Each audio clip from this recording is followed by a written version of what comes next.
एई पे कमिशन को नहीं आसिला बड़ खबर। तो कौ दिन रे सरकारी कर्मचारी को मिलिबो ता नहीं बहुत बड़ अपडेट आसी जोड़ा मु आज आपण मानको ए वीडियो माध्यम रे जणाइबी। तो फ्रेंड्स वीडियो रे कंटिन्यू रहंतो एवं चैनल रे नवा करे से चैनल को लाइक कर देबे एवं वीडियो टी भलो लागितले सब्सक्राइब कर देबे। तो चलंतु वीडियो को स्टार्ट करिनबा। तो फ्रेंड्स अष्टम वेतन कमिशन गठन घोषणा हेबार प्राय 7 मास बीती गलानी, किंतु एपर्यंत सरकार पक्षर यह कार्यकारी करने संपर्क में कौन पदक्षेप नियाजाए नहीं। लक्ष लक्ष कर्मचारी एवं पेंशनभोगी यही कमिशन केबे कार्यकारी हेबो से विषय रे चिंतित। एबे प्रश्न उठुछि जे कर्मचारी माननकु दरमा वृद्धि पई आउ केते दिन समय अपेक्षा करिबाकू पड़िबो।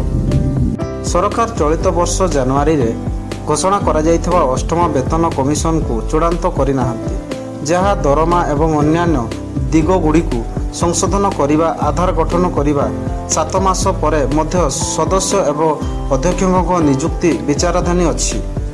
अष्टम वेतन कमिशन गठन रे विलंब जोगु सरकारी कर्मचारी माने अस्थिर होई पड़िछन्ति। सेमानंकर यूनियन एवं प्रतिनिधि संगठन गुड़िको अष्टम वेतन कमिशन रो शर्तावली एवं संबंधित विषय गुड़िकर अग्रगति उपरे स्पष्टता मागी केन्द्र चिठी लिखिछन्ति। पूर्वरु एही संपर्क में अर्थ मंत्रालय एवं प्रश्नर उत्तर कहिथिले जे यह मंत्रालय राज्य एवं कर्मचारी गोष्ठी समेत विभिन्न अंशधी ठारू मतामत लड़िछि।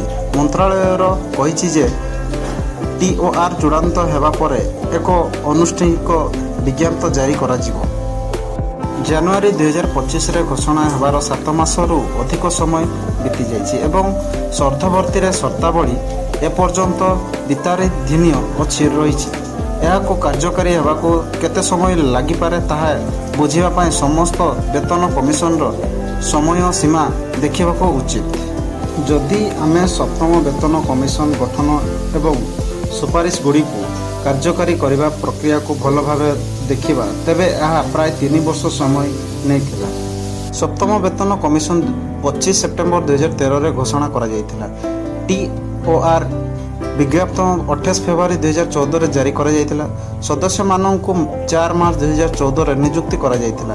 कमिशन 19 नवेम्बर 15 रे यार रिपोर्ट दाखल करा जायथिला एवं सरकार को द्वारा सुपारिश कार्यकारी 29 जनवरी 2016 रे आरंभ होता। सप्तम वेतन कमिशन समय अधिक देखिले अष्टम वेतन कमिशन कार्यकारी देखा 3 वर्ष अधिक समय लगी पारे।